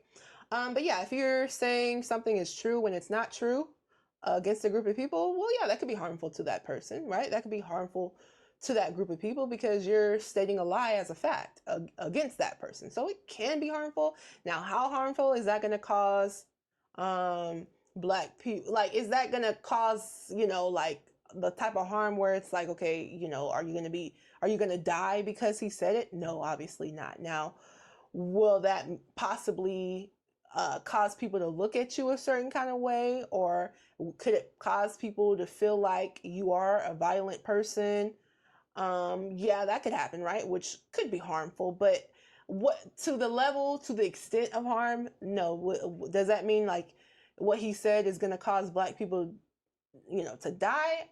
I wouldn't say, but it's possible. Anything can happen, right? I mean, we know that slavery was a thing. We know that the KKK was a thing, and we know that those beliefs that they had towards black people did cause harm to black people, and it did cause death to black people. So it could, right? It actually could. So I look at it as more open debate, though. If I have to choose, I think that we have the right to stand on what we believe. Mm-hmm.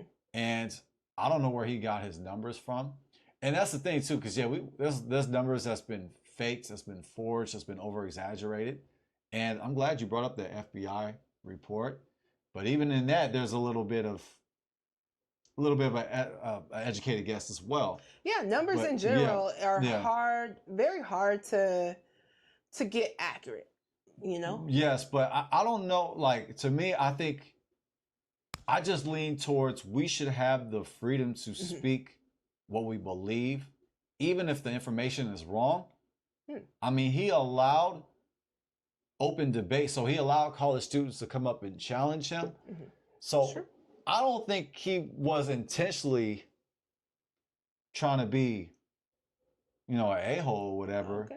Yeah, I don't. I think he was just, you know, he's trying to, you know, increase his following and, definitely, and his influence, and, you know, get that paper. Yeah. And, you know, in a way, as an entrepreneur, I think, you know, we have the right to do so. You know, I don't agree with the stuff he says, but I think there should be an atmosphere where we can have open debate. And I look at his opinions as more like open debate. It's more like just Fox News rhetoric.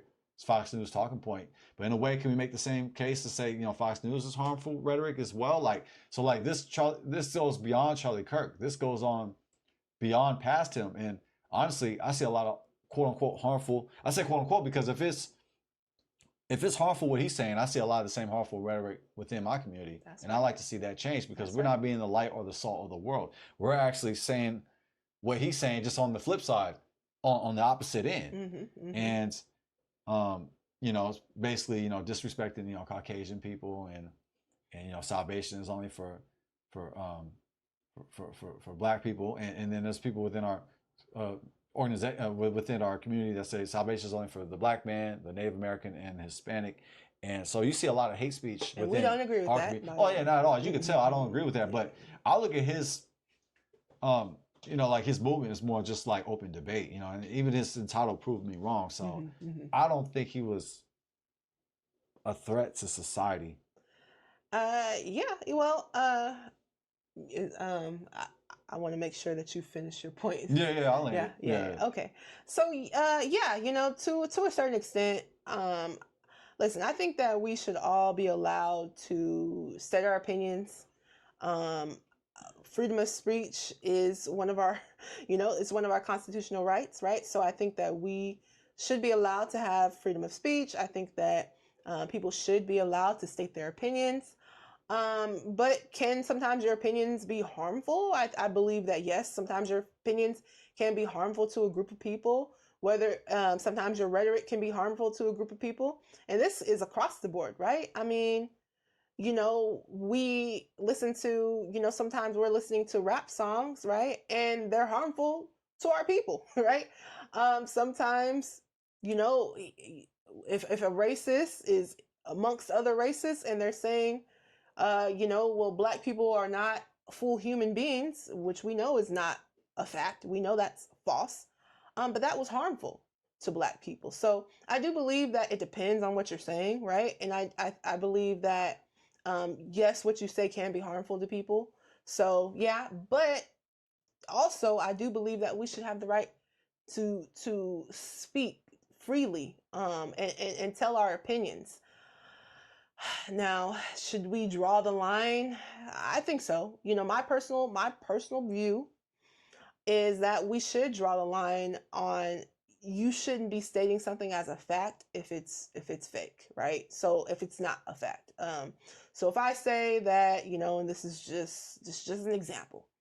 If I say that, all white people are racist, okay, well, that could be harmful to them, right? Because maybe I'm stating this perspective to people who truly respect me and truly admire me. So maybe they're going to want to go hard for me, right? And they might be like, you know what, Jazz, this is what she says. And so now when now when I see, a white person, I might try to do something to them, right? So I do think that we should draw the line at making false claims about somebody, because history shows us that when you do stuff like that, you could cause violence to somebody. But that could happen on any side, right? So it's not just specifically talking about Charlie Kirk. That can happen across the board. It happens even amongst ourselves in our own community. So yeah, that's what I would say. I don't think he made those claims though. I don't think he ever said black people are all evil or, He did say some things that were very Republican, conservative, Christian. And untrue. Some stuff he said was untrue. Now, maybe his numbers, maybe he has a different set of numbers. I don't know where he got it from. I doubt it. Or maybe he does. Maybe the numbers he got were lying numbers. Because I'm saying you got fake numbers out there. Maybe the information he saw, he thought was true. Mm-hmm. There's a lot of fake, information. I mean, I don't know where he got his sources. Yeah. That's why I like when I'm speaking to people, I like to see their sources. That's right. Because maybe he was probably pulling for some sources that are false, or he's just making it up. But a lot of people say a lot of stuff that's false, but they believe it's true. Mm-hmm. So it's like, but how do you know, it's because, it's truth in the eye of the beholder? I mean, if you ask me, you got so many different religions, you got different lifestyles, things of that. So even, you could say truth is relative. I don't believe truth is relative, by the way, but if I'm gonna be objective, everybody has a different truth, right? Yeah, that's facts. So it's like, even that's kind of blurry a little bit, but I don't think he went, I never heard anything that was just straight up racist. Okay. He just seems pro-white. He seems pro-conservative, pro-Christian. Well, actually, he's pro-Christian who actually kept the Sabbath, which is kind of interesting. Because it sounds like he wouldn't keep the Sabbath, but he's a Christian that kept the Sabbath. Which a lot of Christians do not keep the Sabbath. Yeah. They think it's done away with. That's true. And we keep the Sabbath, by the way. And so ain't no Sabbath favoritism over here. I'm just saying, it's just something to note that he was a Christian who kept the Sabbath, but he is, I look at him as someone who's pro-white, pro-conservative, pro-Christian, pro-Republican, and he's just speaking boldly on it. I don't necessarily look at him as a racist, unless proven otherwise. Yeah, because I see the opposite position from our community. So I'm looking at it more like, I don't want to be a respecter of persons, which is a Torah principle. Like, I'm not trying to be I'm not trying to be that, So I'm not trying to show just favoritism, because there's one law for the homeborn and the stranger, and we have to love the Egyptian and the Edomite. So we have to love our neighbor as we love ourselves. But I don't know if I could say definitively if his rhetoric is racist. Mm-hmm. I think that it's misleading. Mm-hmm. I think that it is false, but I don't think I can label him as a racist, and anybody who has those views as a racist. I would maybe I'll have to think of another word. Maybe misled. Yeah.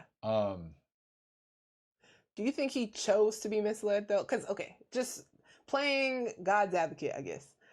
If you're this major influencer, you got millions of followers, do you think that you should try to go out of your way to make sure you're stating the facts? Well, if you believe it's true, it's like, that's what I'm saying, truth can be kind of, but should you go out your way? It's interpreted to be what would you say, interpretive, everybody got, you got different truths out there. But should you try to go out your way to make sure that you're stating the facts? I mean, you can go out, I think you should go out there to make paper, to be an entrepreneur. So, I'm for the right of, having your own movement, or having a movement that brings people together with like-minded, beliefs. Mm-hmm. So you're saying that everything that someone says, if they're a public figure, doesn't necessarily have to be true. as long as it's their truth. I mean, it's always been that way. I mean, politics. But I mean, they lie all the time. I'm talking, to get in office. Yeah. They lie to us all the time. That's why I'm talking about. I'm neutral, by the way. I'm neutral, family. Yeah. It's one bird, two wings. That's right wing, left wing, same bird. That eagle. Fully agree with that. Can you trust the eagle? Can you trust it? It's facts. It's facts. But idealistically. Yeah, okay. Idealistically, do you think a public figure should try to go out their way to make sure that they're speaking facts? Or does it not really matter as long as it's just, hey, it's my truth and that's what I believe, and so that's what I'm saying? But I see that done within our community as well. I see people within our community who mislead information, and it's like we shouldn't do that. And this because a lie is a lie. Lie is against, like I said, it's against the Bible. It's against the law. We should not lie. We should not lie on our neighbor. So I'm not defending lying at all. But what I'm saying is maybe he thought his information that he had is true, but maybe he didn't know what sources. Or maybe, you know what, he just gonna sit up there and bold-faced lie, to your point. And you know what? I'm getting paid off of this. I'm for sure. I'm pushing the narrative I want to push. It's creating opportunities. I'm able to collab with other people. I'm building I'm community. making billions. I'm making billions. Yeah. I mean, I think he's just somebody who spoke his mind and was willing to even accept the consequences that come along with it. Yes, even though I don't agree with it, I can see it objectively and be like, well, I signed up for this, and if it, if these death threats, somebody was to go ahead and act upon it, it's just what I signed up for. That's kind of like what I took from it. Okay. Yeah. So that's cool. So because like his words don't like trigger me. Maybe because they don't trigger me either. Like maybe because it's like I'm so like not tripping on other. I'm not tripping on other communities like that. And this is out of love. I'm not tripping on what other people are doing. I'm focusing on building. So it's like he has no effect on my life. Like I don't think we necessarily have to play nice. That word nice is I don't like nice. I like kind. That's right. But I think that we have the choice not to listen. So I think we choose to be triggered. Yeah, I think let's just choose what we listen to. We don't have to show up to the rallies. We don't have to show up to the debates. Don't be triggered. You don't have to trigger. Don't be triggered. And I get triggered listening. I try to listen. I can't even listen to hip hop. I can't even turn on the radio. It triggers me. It bothers me because it's white supremacy and blackface. And then you got, negative perspectives like this, but I don't know if I can just say he's a definitive, straight up evil, racist, Caucasian man. Yeah. I don't know if I can say that. I just think there's people who agree with him that have those views, and and it's like whether you agree or you disagree, but either way you're gonna feel a type of way. I think that's part of the things you may have to put up with as somebody going that direction, being a political figure. It's what you sign up for. In a way, as YouTube content creators, is what we sign up for. That's all. So y'all notice my husband didn't answer the question, right? What was the question? Oh, I'm sorry. I didn't mean to dodge it. I am long-winded. I apologize for it. No, it's all good. Yeah. What's the question? I can answer real quick in a minute. Yeah, what's the question? My fact. I'll answer. My bad. My fault. I'll take that on the... What's the question? And that's a good debate tactic, right there. Yeah, what the question is? What's that called? Filibuster. Filibuster. Yeah, I might have filibustered. Yeah, I might. I didn't even... What I said. I think I was listening to myself speak. Didn't even know what I was saying. I can answer it real quick, though. Okay, so the question was... What the question is? So the question was, do you think a public figure should go out of their way to make sure that they're stating facts, especially when they're on a public forum? Yeah, they should. Okay. Yes, they should. Yes. Okay. Cool. All right. It doesn't mean that they will, though. It does mean that they will, as we know. Yeah. But I think they should, yes. Yes, okay. I agree. I think they should as well. Okay, so I think this is going to be our last question. We need a show, fam, so. Yeah. Now, honestly, it's like the camera's not even on. This is us just jawsing, just having different takes. I mean, objective is the new curse word around here. Yeah. It's fun. Yeah. That's for real. Yeah, this is fun. This is fun because, we have our little debates, you know what I'm saying? It's fun. Okay, so I do have another question. It's probably going to be our last question. All right. So how can the Black community respond when someone with a big platform spreads ideas that may hurt them long term? Turn your phone off, or change the channel, or change, or just don't watch. Don't watch. Ignore. That's the best move you can do. Just don't watch. Don't watch, or make content based on what they did. Okay. You can go ahead and clip them up and make response videos, like the response video that we watched earlier. But if you're somebody that's not a content creator, because I get it, not everybody is a content creator. So if you are in that category, watch something else. That's right. You don't have to choose to be triggered. That's right. Because if you do, they got you. That's right. If you're mad and you respond, that's exactly what they want you to do. So, with that said, if you are a content creator, clip them up and make videos, make content. Yeah. It will help your channel. It will help your social media platform. Look at it as, hey, this is content right here. I don't even have to think of an idea or think of something to talk about. I mean, it's right here. This person gave me something to talk about. So let me go ahead and critique it and add edification to it and scrutinize it and break it down and give your perspective. So I think that's what we should do as a community. Yeah, if you're not a content creator, just don't watch it. But if you are, clip it up and analyze it. That's right. Yeah, it's a fact, right? I agree. Hey, listen, we can all do what Charlie Kirk did. One thing I could say about Charlie Kirk, listen, no, I don't agree with everything he was doing, but hey, I can give respect is due. And one thing I can say about Charlie Kirk was he stood on what he stood on. He went after it, okay? And we can all do that. Technically, we can all do that. We can all go on college campuses, sign up to, be there as a spokesperson, or whatever he ended up doing, debates, whatever the case may be. But we can all do that, Hey, if you feel like, hey, that side is doing one thing and you don't agree with that side, then hey, you can do that yourself. You can speak for your side, right? So we can all actually do that. And now with social media, it gives everybody a voice and a platform if you want it, right? So we all have that ability to stand on what we believe in, speak on it. So we all have that ability. We all have that right. And so instead of being triggered, I say, don't be triggered. Don't be triggered. Who cares what someone else's opinion is? It's their opinion. You got an opinion. We all got opinions, right?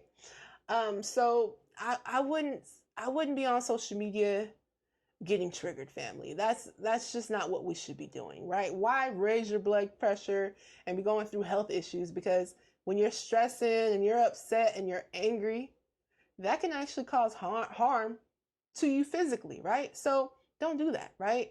If someone has a difference of opinion, okay, cool. That's their opinion. If you don't like that opinion, state your opinion, right? You can go on platforms and you can speak on it yourself, right? And I encourage us all to do it, right? We are in the day and age of social media. So, and don't feel shy. Don't feel scared. Get out there and state your opinion, state your voice, right? Let your voice be heard. And as my husband said, hey, if that's not your thing though, then just don't watch it, right? Don't look at it. And don't be triggered by it, right? Just be like, hey, listen, that's just somebody else's opinion. That's their opinion. I don't agree with it, and move on. You know what I'm saying? Because there's a lot of opinions out here. You know what I'm saying? So we can't be worked up about everybody's little opinion and, oh, they don't believe what I believe. Like, at the end of the day, who cares? At the end of the day, who cares? If it does not affect your life, it's not paying your bills, it's not doing nothing for you in the real world, don't even worry about it, right? Don't even trip. So, yeah, that's my perspective as well. So, babe, any final thoughts? Yes, family. Thank you for listening to our perspectives. I know that this might not have been easy because we brought up some different perspectives. Well, I brought up some different perspectives that you probably were not thinking I was going to say, but I just wanted to just kind of really think about this and really think from the other side as well. Like just having discussions or even debates, I like to understand the opposing side. And just with that said, I like to understand both sides. That way I can kind of understand why they feel that way, why they believe that way.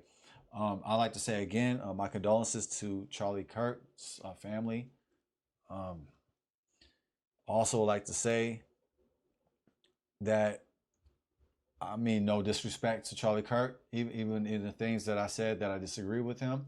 I mean, he's not here anymore, family. I think as a community, as the children of the Most High, we are held to a high standard. That's right. We are held to be holy. We are called to be holy. Let's not return evil with evil. Ooh, Let's right. not sit and blame another community.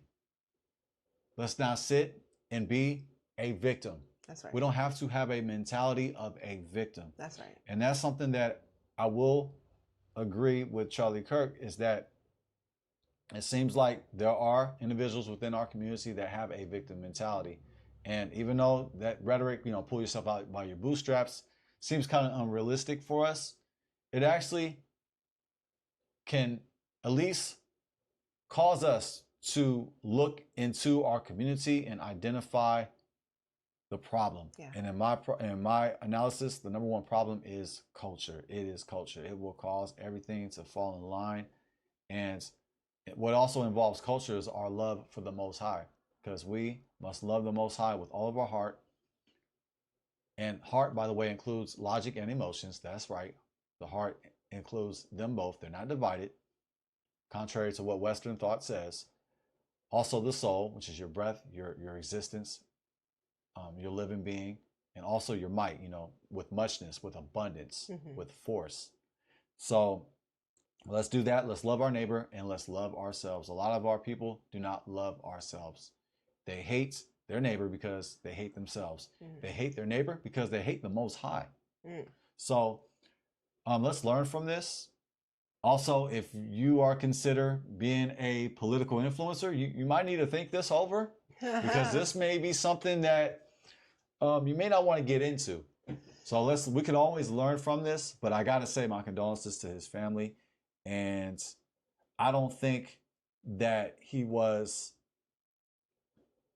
I wouldn't say that he was a political terrorist or a racist. I just believe that he just stood strong on what he believed was true, even though I don't believe the things that he said were true. And matter of fact, you brought up the facts and proved that the things that he was saying were not true. But I am a supporter of free speech, and I am a supporter of entrepreneurship. And part of entrepreneurship is being a voice. Your voice is one of the strongest instruments we have, our voice and our mind. It's a whole lot easier and more efficient to grow our influence, grow our income, grow our fame by using our mouth and using our brain. That's right. Using our words and using our imagination. But I got to end this and say, be careful with the words that you choose. Because even though I can't say definitively that he is a show enough racist, I never heard him say the N-word with a hard ER. Now, with that said, I can't prove it. I haven't seen it. However, the words that he said cause others, influence others to return evil. Now, I don't agree with what happened. Not at all. You know this by now. I don't agree. Like I said, the sentence of the murderer should not be reduced. He should be for sure punished. Absolutely. Now, with that said, we got to choose the words carefully that we speak. Why? Because our words are not just empty sayings. Our words are actual things. The Hebrew word for word is davar, davar, davar, which means word, it means matter, and it means thing. Your words are things. They are matter. So our words actually do matter. Let's be careful with the words that we choose and the profession that we choose as well. That's right. That's right. Yeah. Beautiful words, baby. Beautiful. Final thoughts for sure. Yeah, no, what I will say is that, we are not to celebrate death, right? It says in the Bible, right?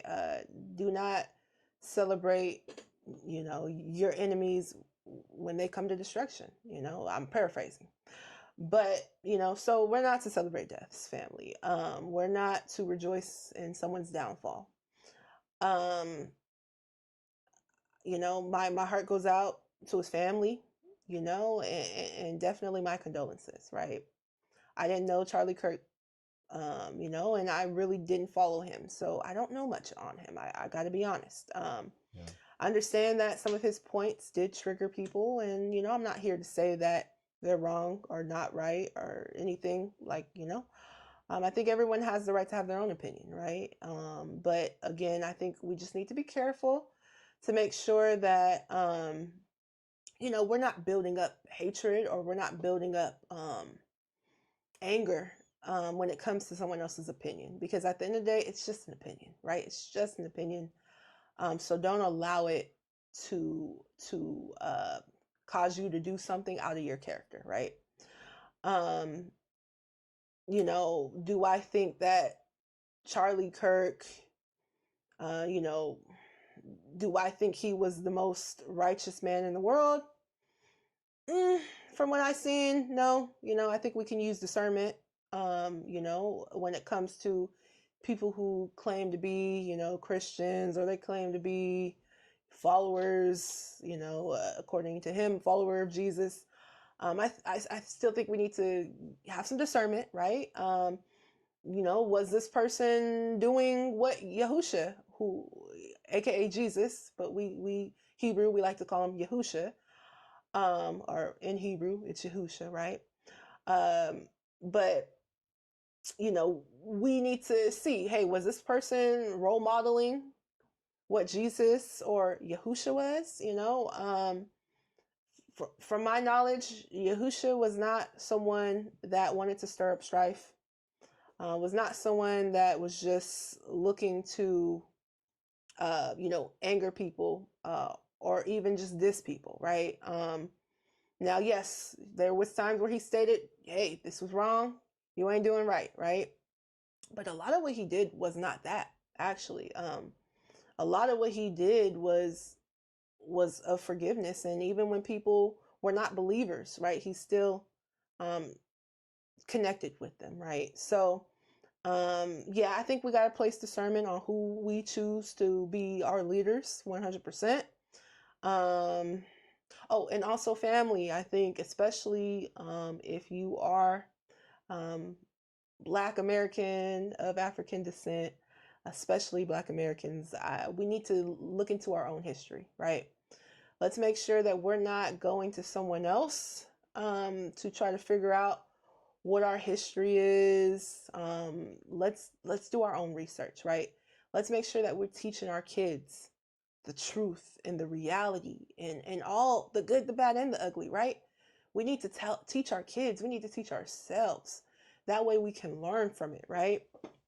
Dr. Claude Anderson has some great books. Here's one of his books, Black Labor, White Wealth. He has several books, and they're great history books, right? Which teaches us about, some of our history here in America, some of our Black history, but let's also make sure that we go beyond, right? Just Black history here in America, and let's go further, right? Let's see. My husband has a great book. Oh, you just bringing out gems after gems. That's right, family.